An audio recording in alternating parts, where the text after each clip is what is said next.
नमस्कार दोस्तों, स्वागत है आपका आपके अपने YouTube channel SRV technical jobs में। दोस्तों, आईटीआई पास आउट कैंडिडेट्स के लिए एक बहुत बड़ी खुशखबरी है। जिस कंपनी के कैंपस प्लेसमेंट का आईटीआई पास आउट कैंडिडेट को बहुत बेसब्री से इंतजार रहता था, उसी कंपनी के कैंपस प्लेसमेंट की इन्फॉर्मेशन मैं आज आपको देने के लिए यहाँ आया हूँ। दोस्तों, मारुति सुजुकी जो सबसे हाई पे सैलरी कंपनी है, यानी कि जो सबसे ज़्यादा salary ITI pass out candidates को देती है, उसी कंपनी का कैंपस प्लेसमेंट लगने जा रहा है और उसी की आज मैं आपको इन्फॉर्मेशन दूंगा। दोस्तों, इस कंपनी की जो जॉब लोकेशन रहेगी वो आईएमटी मानेसर और गुड़गांव प्लांट के लिए यह वैकेंसी ली जा रही है और इसी के बारे में हम आज इस वीडियो में बात करेंगे। लेकिन दोस्तों, मैं आज आपको एक बात बताना चाहता हूँ कि हमारे यूट्यूब चैनल पर जितनी भी वैकेंसीज बताई जाती हैं या जितनी भी वीडियो बनाई जाती है, वो सभी वीडियो वैकेंसी के बारे में बनाई जाती है और वे सारी वैकेंसी एकदम निःशुल्क रहती हैं। इसलिए आपसे प्रार्थना करता हूँ कि आपसे यदि कोई भी व्यक्ति किसी भी तरह की धनराशि की डिमांड करता है, यानी किसी भी तरह का आपसे रुपया, पैसा या चार्जेस या कुछ भी फीस मांगता है, तो आपको वो फीस बिल्कुल नहीं देनी है। दोस्तों, यह यूट्यूब चैनल एकदम निःशुल्क वैकेंसी प्रोवाइड करवाता है आपको, आईटीआई, डिप्लोमा और अन्य पास आउट कैंडिडेट्स को। तो दोस्तों, चलिए आज की अपनी वीडियो शुरू करते हैं। दोस्तों, कंपनी नेम तो आपने देख ही लिया है, एक बार फिर से आप देख लीजिए। Company name Maruti Suzuki private limited company रहेगी, यानी कि Maruti Suzuki private limited company की तरफ से यह वैकेंसी निकाली गई है और इस वैकेंसी में कौन कौन बच्चे पार्टिसिपेट कर पाएंगे और उनकी एज लिमिट क्या होनी चाहिए, सैलरी क्या मिलेंगी, ये सारी बातें आज हम आपको इस वीडियो में बताएंगे। लेकिन इसकी जो जॉब लोकेशन है वो देख लीजिए आप पहले। दोस्तों, इसकी दो जॉब लोकेशन निकाली गई है, अभी फिलहाल दो ही है, जैसे मानेसर और गुड़गांव। दोस्तों, ये डिसीजन आपके सीनियर्स पे रहेगा कि वो आपको मानेसर वाले प्लांट के लिए हायरिंग कर रहे हैं या गुड़गांव वाले प्लांट के लिए हायरिंग करेंगे।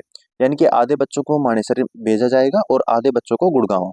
तो दोस्तों, वो उनके ऊपर डिपेंड करेगा कि वो आपको कहाँ पर भेजते हैं। अपना अगला टॉपिक रहेगा क्वालिफिकेशन का, यानी कि किस किस बच्चों को यहाँ पे सिलेक्शन किया जाएगा। तो दोस्तों, यहाँ पे साफ सी बात बताई गई है कि आईटीआई पास आउट कैंडिडेट का सिलेक्शन होगा जिस बच्चे ने एनसीवीटी यानी कि national council of vocational training और एससीवीटी यानी कि state council of vocational training इससे आईटीआई पास कर रखी है। यानी कि जिस भी बच्चे ने एनसीवीटी या एससीवीटी के माध्यम से आईटीआई पास कर रखी है, वो बच्चा इस कैंपस प्लेसमेंट में सिलेक्शन के लिए अप्लाई कर सकता है, यानी कि इस कैंपस प्लेसमेंट में पार्टिसिपेट कर सकता है। दोस्तों, यहाँ पे कुछ ट्रेड दी गई है, यानी कि आईटीआई जिस बच्चे ने पास की है वो सिर्फ इन्हीं ट्रेड से पास आउट होना चाहिए, तभी वो इस कैंपस प्लेसमेंट में अप्लाई कर सकता है या पार्टिसिपेट कर सकता है। तो वो ट्रेड कौन कौन सी है, चलिए अपन जानते हैं।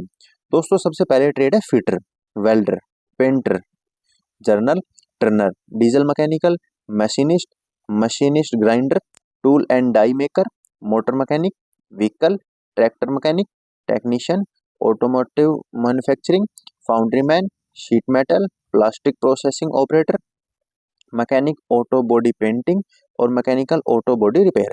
तो दोस्तों, ये जो अभी मैंने आपको ट्रेड्स बताई, ये ये सारी ट्रेड्स आपको स्क्रीन पर दिखाई गई है और इन्हीं ट्रेड्स से पास आउट बच्चा इस कैंपस प्लेसमेंट में सिलेक्शन के लिए जा सकता है। यानी इस कैंपस प्लेसमेंट में सिर्फ उसी का सिलेक्शन किया जाएगा जो इन्हीं ट्रेड से पास आउट हो। यदि कोई बच्चा इलेक्ट्रीशियन वगैरह से या किसी कोपा वगैरह ट्रेड से पास आउट है, तो उसका सिलेक्शन इस कैंपस प्लेसमेंट में नहीं किया जाएगा। ये बात मैं अभी आपको एकदम क्लियरली बता देता हूँ, आप अपना और सामने वाले का टाइम बिल्कुल भी खराब ना करें। यदि आपने इलेक्ट्रीशियन या कोपा से कर रखा है तो आपका यहाँ पे सिलेक्शन नहीं किया जाएगा। ठीक है दोस्तों, तो चलिए अब अपना अगला टॉपिक रहेगा एक्सपीरियंस का। तो दोस्तों, मैं आपको बता दूं कि मारुति सुजुकी में एक्सपीरियंस वाले कैंडिडेट की कोई जरूरत नहीं होती। जिन बच्चों ने आईटीआई कर रखी है उनके पास एक्सपीरियंस नहीं है, तो वो इस कैंपस प्लेसमेंट में सिलेक्शन के लिए जा सकते हैं या पार्टिसिपेट कर सकते हैं। यदि आपके पास एक्सपीरियंस है तो आपका एक्सपीरियंस इस कैंपस प्लेसमेंट में कोई काम नहीं आएगा, यहाँ पे आपको फ्रेशर के तौर पर ही लिया जाएगा। दोस्तों, एज लिमिट की यदि बात करें तो 18 से लेकर 26 साल तक के कैंडिडेट इस वैकेंसी में या इस कैंपस प्लेसमेंट में अप्लाई कर सकते हैं, लेकिन आपकी एज 18 से लेकर 26 साल तक होनी चाहिए डेट ऑफ ज्वाइनिंग तक। यानी कि अभी जब आप इंटरव्यू देने जाएंगे तब नहीं, जब आपको कंपनी में ज्वाइनिंग मिलेगी, जैसे आज से आपकी सैलरी शुरू है तो आज आपकी date of birth, sorry, age आपकी 26 साल से कम और 18 साल से ज़्यादा होनी चाहिए। और जब आप इंटरव्यू देने जाएँ, जब भी आपकी एज 18 से 26 साल के बीच में ही होनी चाहिए। यानी कि आपकी जो एज है वो 26 से ऊपर बिल्कुल भी नहीं होनी चाहिए डेट ऑफ जॉइनिंग तक। उसके बाद यदि होती है तो कोई प्रॉब्लम नहीं आएगी। अगला अपना टॉपिक रहेगा जेंडर का। तो दोस्तों मैं एक बात क्लियर कर देता हूँ अभी कि ये वैकेंसी या ये कैंपस प्लेसमेंट सिर्फ मेल कैंडिडेट के लिए लगाया गया है। यानी कि मारुति सुजुकी में सिर्फ आईटीआई पास आउट के तौर पर मेल कैंडिडेट को ही हायरिंग किया जाता है। फीमेल कैंडिडेट के लिए यह वैकेंसी नहीं है। और मारुति सुजुकी में फीमेल कैंडिडेट के लिए कोई भी जगह नहीं होती यदि उसने आईटीआई कर रखी है तो दोस्तों ये बातें मैंने आपको अभी क्लियर कर दी है, बाद में आपको कोई परेशानी नहीं होगी। दोस्तों अब बात आती है स्टेट की कि किन किन स्टेट को मौका मिला है इस कैंपस प्लेसमेंट में सेलेक्ट होने का या अप्लाई करने का या पार्टिसिपेट करने का। तो दोस्तों ओनली बिहार राज्य के कैंडिडेट को इस कैंपस प्लेसमेंट में पार्टिसिपेट करने का मौका मिला है। यानी कि सिर्फ बिहार राज्य के कैंडिडेट जिन्होंने आईटीआई कर रखी है और जिनकी उम्र 18 से 26 साल के बीच है, और सिर्फ मेल कैंडिडेट ही इस कैंपस प्लेसमेंट में पार्टिसिपेट कर सकते हैं। और अपना अगला टॉपिक रहेगा गवर्नमेंट से या प्राइवेट कॉलेज से। तो ये भी एक बड़ा इशू है मारुति सुजुकी में, बहुत बड़ा इशू है कि गवर्नमेंट वालों को लेते हैं या प्राइवेट वालों को। क्योंकि दोस्तों अपने यदि अप्रेंटिसशिप की पोस्ट होती तो उसमें सिर्फ गवर्नमेंट वालों को लिया जाता है मारुति सुजुकी में, प्राइवेट वालों को नहीं लिया जाता। लेकिन दोस्तों ये सीडब्ल्यू की पोस्ट है, इसलिए इसमें गवर्नमेंट और प्राइवेट दोनों कॉलेजों को लिया जाएगा। चाहे आपने गवर्नमेंट से आईटीआई कर रखी है या प्राइवेट से कर रखी है, कोई प्रॉब्लम नहीं है, दोनों को समान रूप से प्राथमिकता दी जाएगी। चलिए दोस्तों अब अपना अगला टॉपिक रहेगा जॉब टाइप का कि ये किस टाइप की जॉब है। तो दोस्तों मैं आपको बता दूं कि ये सीडब्ल्यू की पोस्ट पे आपको लिया जाएगा। सीडब्ल्यू का मतलब होता है कॉन्ट्रेक्चुअल वर्कमैन, यानी कि आपको 1 साल के कॉन्ट्रैक्ट पे लिया जाएगा। उसके बाद आपको कंपनी एक बार निकाल देगी। यदि आपकी जॉब ड्यूरेशन 1 साल है और उसमें आपने पूरी ड्यूटी की है, यानी कि पूरे 1 साल की है या 1-2 दिन कम है तो कोई बात नहीं, लेकिन आपकी जो अटेंडेंस है वो 95% से ऊपर है और आपका जो बिहेवियर है अपने सीनियर के प्रति वो अच्छा है, तो आपको कंपनी दोबारा बुला सकती है। दोबारा बुलाने को आपका मौका मिलेगा। ये आपका यहाँ पे जॉब टाइप होता है दोस्तों सीडब्ल्यू, यानी कि 1 साल के लिए। चलिए दोस्तों अब अपना अगला टॉपिक रहेगा वैकेंसी का कि कितने बच्चों का कैंपस प्लेसमेंट के माध्यम से सिलेक्शन किया जाएगा। तो दोस्तों कंपनी को 230 बच्चों की जरूरत है, यानी 230 पोस्ट खाली हैं इस टाइम, और उसी के लिए यह कैंपस प्लेसमेंट लगाया गया है। तो आप जल्दी से जल्दी इस कैंपस प्लेसमेंट के माध्यम से मारुति सुजुकी में जॉब अप्लाई करिए और वहां पर रोजगार प्राप्त कीजिए, क्योंकि मारुति सुजुकी सबसे अच्छी कंपनी है सैलरी के मामले में और फैसिलिटी के मामले में और करियर के मामले में। तो दोस्तों इस कंपनी में यदि आपका सिलेक्शन हो जाता है तो यह सबसे अच्छी बात रहेगी आईटीआई पास आउट कैंडिडेट के लिए। दोस्तों वर्किंग आवर की यदि बात करें तो सिर्फ 8 घंटे की ड्यूटी रहती है, इससे कम ड्यूटी किसी भी कंपनी में नहीं रहती। इसलिए मैं आपसे एक विनती करना चाहूंगा कि इस कंपनी में आप एक बार जरूर अप्लाई कीजिए या इस एक मौका देके देखिए, क्योंकि इस कंपनी में यदि आपने एक बार काम कर लिया तो इन फ्यूचर आप दोबारा काम नहीं कर पाएंगे जब तक आपको वो कंपनी वापस नहीं बुलाती। और इस कंपनी की जो फैसिलिटीज़ है वो भी काफ़ी अच्छी हैं, क्योंकि मैं खुद इस कंपनी में काम कर चुका हूँ, इसलिए मैं आपको ये सारी चीज़ें बता रहा हूँ। दोस्तों अपना अगला टॉपिक है सैलरी एंड बेनिफिट का। सबसे मेन टॉपिक होता है, क्योंकि सभी बच्चों को इसी टॉपिक का इंतजार रहता है कि मेन बात बताइए कि सैलरी कितनी है। तो दोस्तों आप खुद ही देख लीजिए, 28,500 रुपये इन हैंड सैलरी है, यानी कि आपके अकाउंट में हर महीने 28,500 रुपये आएंगे। उसके अलावा आपको पीएफ भी मिलेगा, यानी कि पीएफ कितना मिलेगा, 1800 रुपये पीएफ मिलता था दोस्तों मुझे पहले।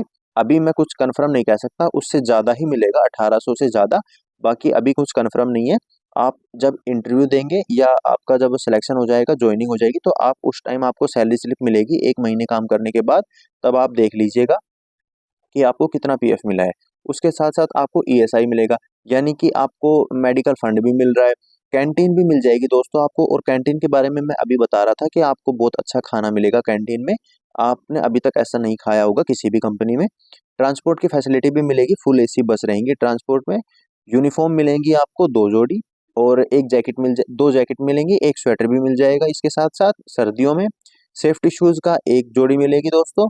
आपको दिवाली बोनस भी मिलेगा, यानी कि करीबन 15,000 के आसपास आपको दिवाली बोनस भी मिल जाएगा। उसके साथ-साथ आपको दिवाली गिफ्ट भी मिलेगी और आपको बर्थडे गिफ्ट भी दिया जाएगा।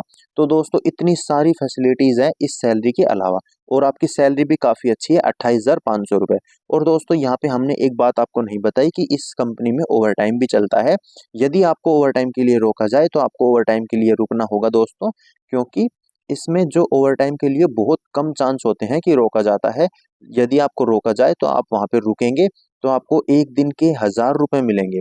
यानी कि मान लो आपको 1 ड्यूटी के 1000 रुपये मिलते हैं, तो यदि आपने 2 ड्यूटी कर ली तो सिंपल सी बात है, आपकी सैलरी डबल हो गई उस दिन की। तो आपको उस दिन की सैलरी 2000 रुपये मिल जाएंगी। तो आपका जो ओवरटाइम स्टेटस है वो तो सिंगल ही है, लेकिन आपकी जो सैलरी है वो डबल हो जाएगी। चलिए दोस्तों, अब अपना अगला टॉपिक रहेगा डॉक्यूमेंट्स का, कि आपको क्या-क्या डॉक्यूमेंट्स लेकर और कैसे इस वैकेंसी में अप्लाई करना है। तो दोस्तों आपको बता दूं कि रिज्यूम, पैन कार्ड, आधार कार्ड, ऑल मार्कशीट, यानी कि जो भी मार्कशीट आपके पास है 10वीं की, 12वीं की, आईटीआई की और आईटीआई का सर्टिफिकेट, ये सारी चीज़ें लेके आपको कैंपस प्लेसमेंट की जगह पहुंचना होगा। इसके अलावा bank passbook, passport size colour photo, यानी कि ये सारे ओरिजिनल डॉक्यूमेंट, और इन सभी की 4-4, 5-5 फोटोकॉपी आपके पास होनी चाहिए। दोस्तों इंटरव्यू एड्रेस और या इंटरव्यू डिटेल्स की यदि अपन बात करें तो इसमें सबसे पहला टॉपिक है इंटरव्यू लोकेशन, इंटरव्यू एड्रेस की। तो दोस्तों गवर्नमेंट आईटीआई कॉलेज गया बिहार, यानी कि ये जो एड्रेस है यहाँ पे आपको जाना होगा। बिहार में ही है ये एड्रेस, और बिहार वाले कैंडिडेट के लिए ही यह वैकेंसी है। दोस्तों यदि आपको फिर भी यह एड्रेस नहीं मिलता तो मैं इस एड्रेस की लिंक इस वीडियो के डिस्क्रिप्शन में प्रोवाइड करवा दूंगा। आपको सिंपली कुछ नहीं करना, उस लिंक पे क्लिक करके गूगल मैप की सहायता से आप डायरेक्ट इंटरव्यू एड्रेस पर पहुंच जाएंगे। इंटरव्यू डेट की यदि बात करें दोस्तों तो 8 जनवरी को आपका एग्जाम रहेगा, यानी कि आपका जो कैंपस प्लेसमेंट है वो 8 जनवरी को और 9 जनवरी को रहेगा। लेकिन 8 जनवरी को ही जो आपको वहां जाना होगा, 8 जनवरी को आपका एग्जाम होगा, और जो भी बच्चा एग्जाम में पास हो जाएगा उसका 9 जनवरी को इंटरव्यू लिया जाएगा। यदि आप इंटरव्यू में पास हो जाते हैं तो फिर आपके पास कंपनी कॉल करेगी कि आपको कब ज्वाइनिंग के लिए वहां पे आना है। तो दोस्तों आपसे उम्मीद करता हूँ कि आपको सारी बातें अच्छे से समझ में आ गई होगी। दोस्तों किसी भी तरीके से यदि आपका इस कंपनी में या इस कैंपस प्लेसमेंट में सिलेक्शन नहीं हो पाता, या आपका सिलेक्शन हो जाता है और आप हमारी और वीडियो देखना चाहते हैं, तो दोस्तों इस व्हाट्सएप ग्रुप में आप ऐड हो जाइए। हमारे यूट्यूब चैनल को सब्सक्राइब कर लीजिए, बेल आइकन की घंटी को प्रेस कर लीजिए ताकि हमारी हर वीडियो का नोटिफिकेशन आप तक सबसे पहले पहुंच जाए। दोस्तों यदि आप इस ग्रुप में ऐड हो जाते हैं तो हमारी हर वीडियो या हर वैकेंसी का नोटिफिकेशन सबसे पहले आप तक ही पहुंचेगा, और आप उस वैकेंसी में या उस रोजगार में अप्लाई करने से बिल्कुल भी नहीं चूकेंगे। दोस्तों आपको इस वीडियो में किसी भी चीज़ की कमी लगती है, या आपसे कोई भी पैसे मांगता है, या आपको कोई भी समस्या आती है, कोई भी बात यदि आपके समझ में नहीं आती, तो आप हमें इस व्हाट्सएप नंबर पर मैसेज कर सकते हैं। आपके मैसेज का रिप्लाई किया जाएगा और आपकी प्रॉब्लम्स का सॉल्यूशन किया जाएगा। दोस्तों आपको यह वीडियो कैसी लगी हमें कमेंट में ज़रूर बताइएगा। कोई भी कमी रही हो तो भी आप हमें कमेंट कर सकते हैं, हम अपनी कमी पर सुधार करेंगे और आपको अगली वीडियो में वो कमी नहीं देखने को मिलेगी।